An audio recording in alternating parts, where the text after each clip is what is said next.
Crónica histórica, La conquista de México 2. Bernal Díaz del Castillo, adaptación Luis García López.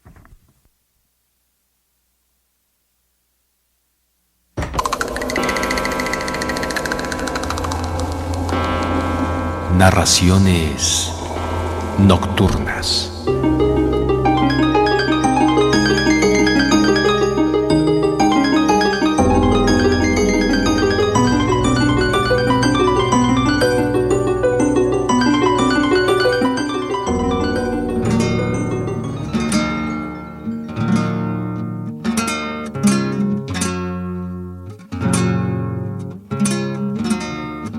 Han pasado los años.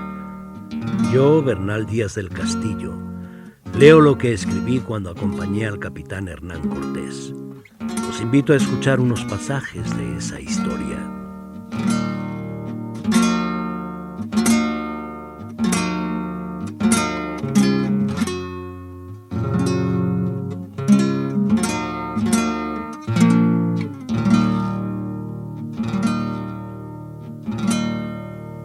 Voy a contarles ahora de la manera y persona del gran Moctezuma y de cuán grande señor era.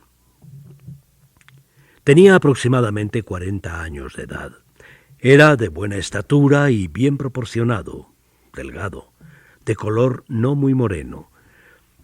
Los cabellos apenas le cubrían las orejas. Tenía pocas barbas prietas, bien puestas, algo ralas.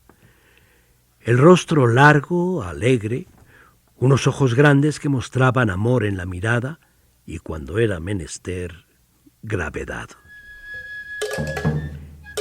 Era muy limpio. Todos los días se bañaba en las tardes. Tenía muchas mujeres por amigas, hijas de importantes señores. Se sabía que tenía a 2 hijas de grandes caciques como sus legítimas esposas. Era tan discreto cuando estaba con ellas que solo lo llegaban a saber algunos de sus más cercanos sirvientes. Su guardia era enorme. Llegué a contar 200 principales de ella en otras salas junto a la suya. Cuando le iban a hablar se tenían que quitar las mantas ricas y ponerse otras de poca valía, muy limpias siempre. Tenían que entrar descalzos, con los ojos bajos, puestos en la tierra y no mirarle a la cara.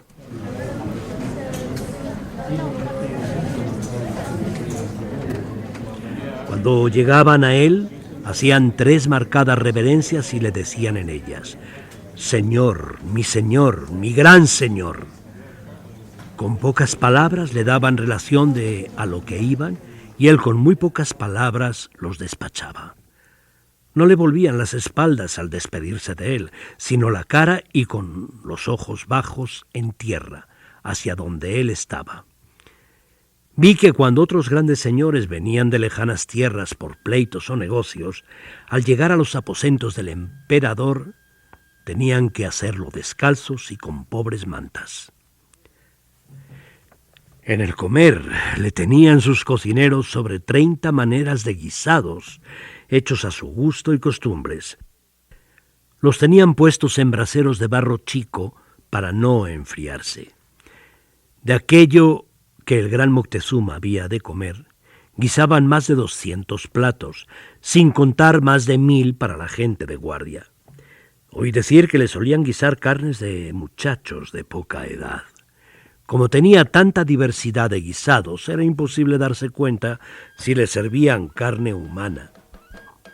Cotidianamente le guisaban gallinas, gallos, faisanes, perdices, codornices, patos mansos, bravos, venado, puerco, pajaritos de caña, palomas, liebres, conejos y muchos tipos de aves y cosas que se crían en estas tierras y que son tantas que nunca terminaría. Cuando hacía frío, para servirle sus alimentos, le tenían mucha lumbre hecha de leña de cortezas de árboles muy finos que no hacían humo, de aromas muy olorosos.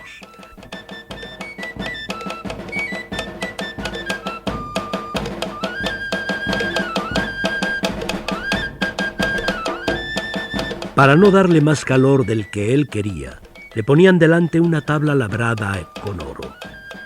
Su asentadero era bajo, rico, blando. La mesa, también baja, hecha de la misma manera que los asentaderos. Le ponían sus manteles de mantas blancas y unos pañuelos largos de la misma tela. 4 mujeres muy hermosas y limpias le daban aguamanos en unos aguamaniles hondos que ellos llamaban xicales. Otras 2 mujeres le traían el pan de tortillas.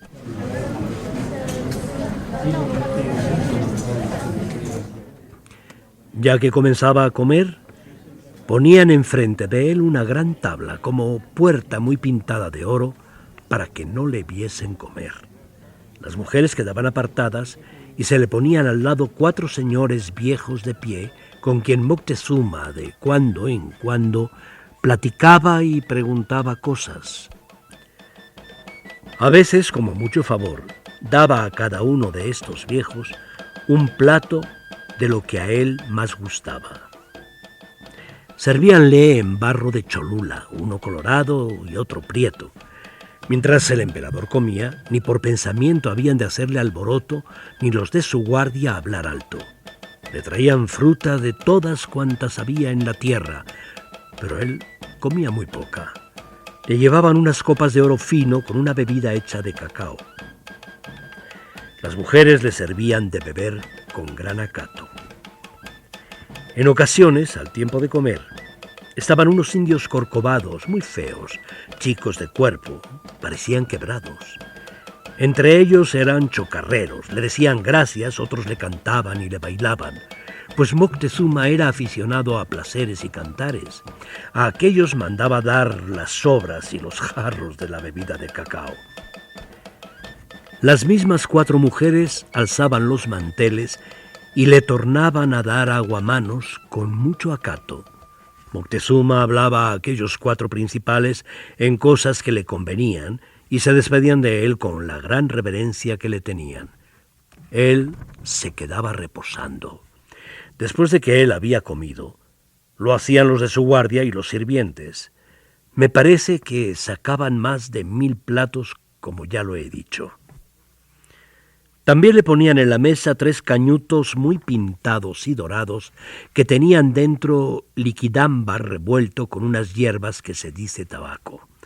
Cuando acababa de comer, después de que le habían bailado, cantado y alzado a la mesa, tomaba el humo de uno de aquellos cañutos, poco a poco, con ello se quedaba dormido. En aquel tiempo su mayordomo mayor era un gran cacique, al que le pusimos por nombre Tapia. Tenía cuenta de todas las rentas que traían al emperador con unos libros hechos de un papel al que le dicen amate. Tenían de estos libros una gran casa llena de ellos. Los emisarios del gran señor nos mostraron también 2 casas llenas de todo género de armas, muchas de ellas muy ricas, llenas de oro y pedrería, donde había rodelas, otras parecidas a las macanas y otras a manera de espadas de 2 manos, con navajas de pedernal incrustadas, que cortan mucho mejor que nuestras espadas. Vimos muy buenos arcos y flechas, también grandes escudos, capacetes y cascos de madera y de hueso, muy labrados, con oro y plumas por fuera.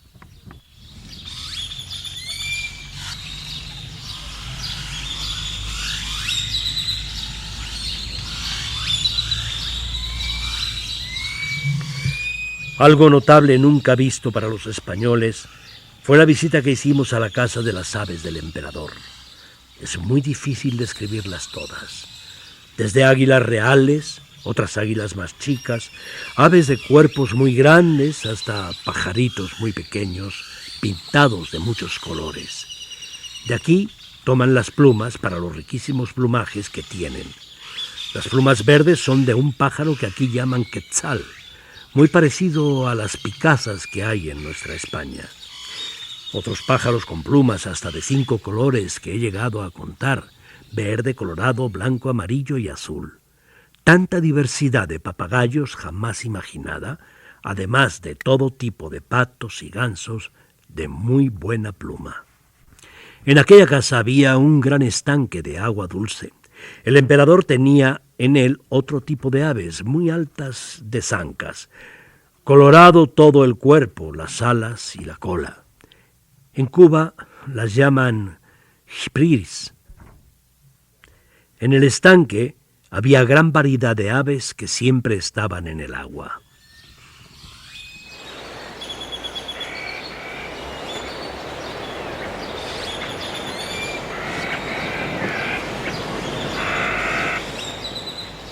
En otra gran casa tenían muchos ídolos y decían que eran sus dioses bravos.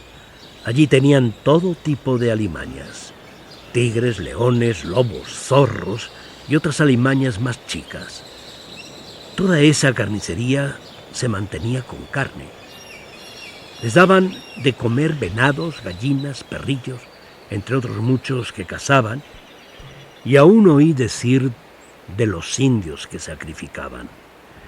También tenían en esa casa maldita muchas víboras y culebras emponzoñadas que traen en la cola algo que suena como cascabeles. Estas son las peores víboras de todas, y teníanlas en unas tinajas y en cántaros grandes. En ellos mucha pluma, en donde ponían sus huevos y criaban a sus víboreznos. Después tuvimos por cierto que cuando nos echaron de México y nos mataron sobre 850 de nuestros soldados, que de los muertos mantuvieron muchos días aquellas fieras, alimañas y culebras, ofrecidas a aquellos sus ídolos bravos para que estuvieran en su compañía.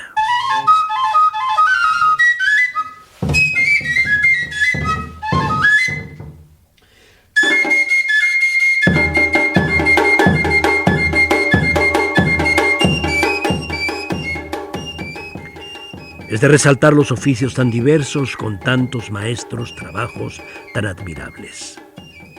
Lapidarios, plateros de oro y plata con un trabajo que los de España deberían mirar en ello. En un pueblo llamado Azcapotzalco, a una legua de México, hay grandes maestros que labran piedras finas y chachihuís que son como esmeraldas.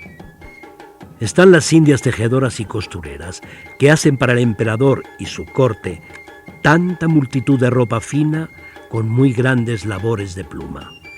En la casa del mismo gran Moctezuma, todas las hijas de señores que él tenía por amigas siempre tejían cosas muy bellas. Otras muchas hijas de vecinos que estaban como a manera de recogimiento parecían monjas. También tejían todo de pluma.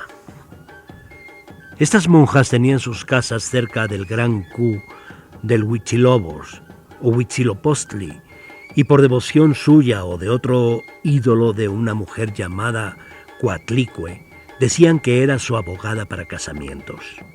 Las metían sus padres en aquella religión hasta el momento de su matrimonio. Las sacaban de allí para casarlas. El gran Moctezuma tenía tantas casas cuantas quería. Para todas ellas había el número adecuado de albañiles, canteros, carpinteros. Es digna de mencionar la cantidad que tenía de bailadores y danzadores, y otros que traen un palo con los pies, otros que parecen enanos. Estos eran para darle placer. Vivían todos en un barrio en donde no se entendía de otra cosa. No olvidemos las huertas de flores y árboles olorosos, de los muchos géneros que de ellos tenía, de las albercas y de los estanques de agua dulce, de cómo viene el agua por un extremo y sale por el otro, de los baños que adentro tenían y de la enorme diversidad de pajaritos chicos que en los árboles criaban. Las hierbas medicinales y el provecho que de ellas tenían era cosa digna de ver.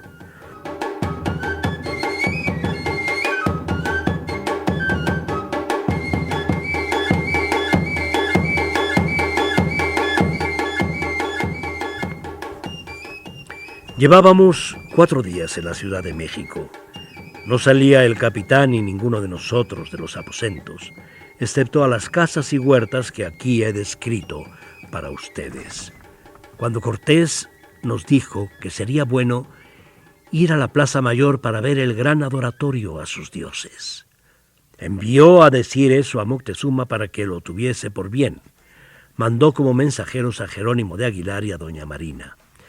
Con ellos iba un pajecillo de nuestro capitán llamado Orteguilla, que ya entendía algo de la lengua. Moctezuma, cuando lo supo, mandó decir que fuéramos en buena hora. Por otro lado, temió que hiciéramos alguna descortesía a los ídolos y acordó ir él en persona con muchos de sus principales. En sus ricas andas salió de sus palacios hasta la mitad del camino. Frente a uno de sus adoratorios se apeó de las andas, pues tenía como gran deshonor a sus dioses ir entre su casa y adoratorio de esa manera. Grandes principales le llevaban del brazo. Delante de él, señores de vasallos llevaban 2 bastones como cetros, alzados en alto, señal de que iba allí el gran Moctezuma. Cuando iba en las andas, el emperador llevaba una varita medio de oro, medio de palo, levantada como vara de la justicia. Así fue que subió al gran adoratorio acompañado de grandes señores y comenzó a sahumar e hizo otras ceremonias a Huitzilopochtli. Cortés, con todos nuestros capitanes y soldados, teníamos por costumbre en el día, en la noche, estar armados. Así nos veía estar Moctezuma cuando le íbamos a ver, lo que no lo tenía por cosa nueva.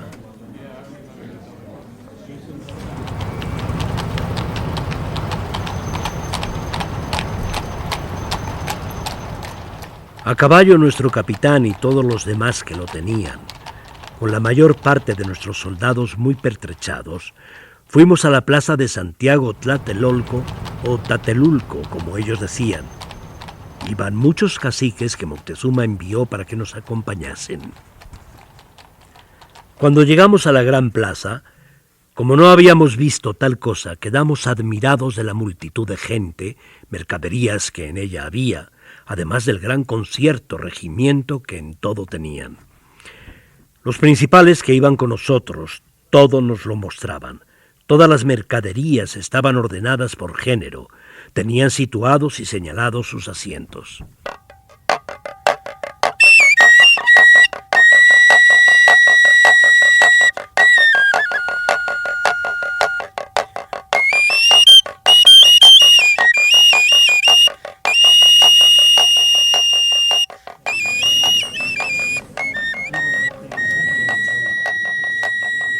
Estaban los mercaderes de oro, plata, piedras ricas, plumas, mantas, cosas labradas, esclavos y esclavas. Traían tantos de ellos a vender a aquella plaza como traen los portugueses a los negros de Guinea, atados en varas largas con collares a los pescuezos. Luego estaban los mercaderes de la ropa más barata, algodón, cosas de hilo retorcido. Cerca estaban los vendedores de cacao. De esta manera estaban cuantos géneros de mercaderías hay en la Nueva España, puesto que su concierto de la manera que hay en mi tierra, que es Medina del Campo, donde se hacen las ferias, que en cada calle tienen sus mercaderías por sí. Así estaban en esta gran plaza los que vendían mantas de henequén, sogas, cotaras, que son los zapatos que calzan y hacen de un árbol con el mismo nombre, raíces muy dulces, cocidas y otras pequeñeces. Cueros de tigres, de leones, de nutrias, de lobos, de venados y otras alimañas como tejones, gatos monteses, entre otros géneros de cosas y mercaderías. Digamos de los que vendían frijoles y chía, en otra parte de los vendedores de hierba y otras legumbres. Vamos a los que vendían gallinas, gallos de papada, conejos, liebres, venados, lobos, perrillos, con otras especies. De las fruteras que vendía la mazamorra, un manjar hecho de harina de maíz y de miel, y los muéganos. Todo género de loza hecha de 1000 maneras, desde tinajas grandes y jarrillos chicos que estaban por sí aparte. También los vendedores de miel, melcochas para mencionar solo alguna golosina.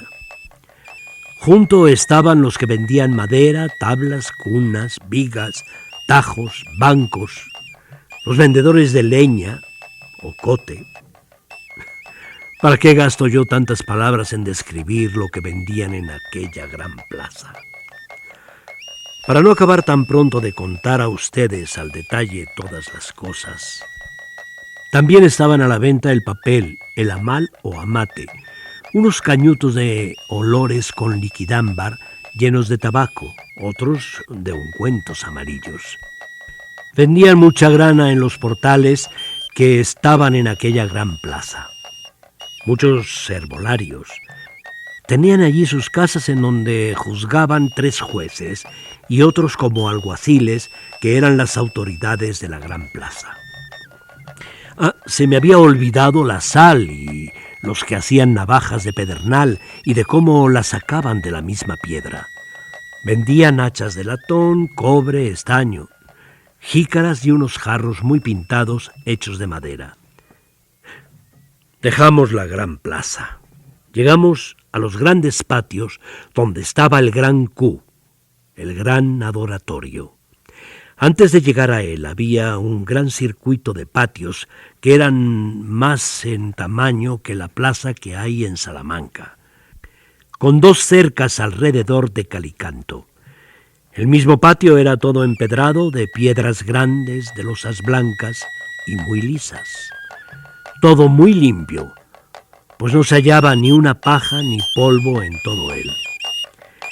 Cuando llegamos cerca del gran Q, antes de que subiésemos ninguna grada de él, envió el gran Moctezuma desde arriba, donde estaba haciendo sacrificios, 8 grandes jerarcas para que acompañasen a nuestro capitán general. Subimos a lo alto del gran templo, en una placeta que arriba se hacía, donde tenían un espacio como andamios, en ellos puestas unas grandes piedras, a donde ponían a los tristes indios para sacrificar. Allí había un gran bulto de forma como dragón, de otras malas figuras. Mucha sangre derramada en aquel día. Así como llegamos, salió Moctezuma de un adoratorio en donde estaban sus ídolos, en lo más alto del gran templo. Llegó con 2 señores. Con mucho acato que hicieron a Cortés y a todos nosotros, dijo: «Cansado estaréis, señor Malinche, de subir a este nuestro gran templo». Cortés le dijo con nuestras lenguas, nuestros intérpretes, que él ni nosotros no nos cansábamos de cosa alguna. Luego Moctezuma le tomó por la mano y le dijo que mirase su gran ciudad y todas las demás ciudades que había dentro en el agua y otros muchos pueblos alrededor de la misma laguna en tierra, y que si no había visto bien su gran plaza, que desde allí la podía ver mucho mejor. Así lo estuvimos mirando porque desde aquel templo era tal la altura que todo lo señoreaban muy bien. Vimos las 3 calzadas que entran en México, que es la de Iztapalapa, que fue por la que entramos hace 4 días, la de Tacuba y la de Tepeaquilla o de Guadalupe. Veíamos el agua dulce que venía de Chapultepec, de la que se proveía a la ciudad. En las calzadas, los puentes hechos de trecho en trecho, por donde entraba y salía el agua de la laguna de una parte a otra. Veíamos en aquella gran laguna tanta multitud de canoas, unas que venían con bastimentos, otras que volvían con carga. Veíamos las casas de aquella gran ciudad y de todas las demás ciudades que estaban pobladas en el agua. De casa a casa se pasaba por unos puentes levadizos, hechos de madera o bien en canoas. Veíamos en aquellas ciudades cues grandes templos a manera de adoratorios y fortalezas, todas blanqueando, que era cosa de admiración. En las calzadas había también torrecillas y adoratorios que eran como fortalezas.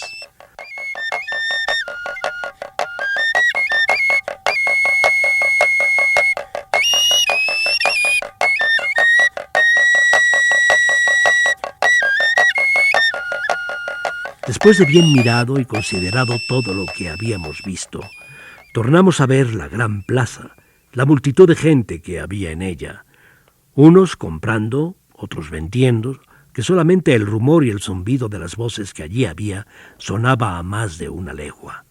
Entre nosotros hubo soldados que habían estado en muchas partes del mundo, en Constantinopla, en Roma, en toda Italia. Dijeron que nunca habían visto una plaza tan bien proporcionada, de tal tamaño, con tanto concierto, tan llena de gente.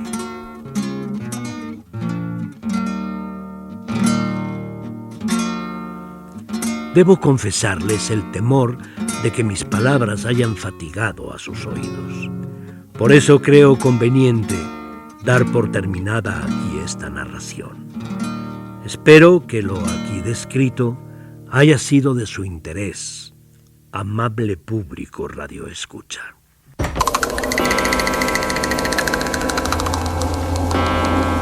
Narraciones nocturnas.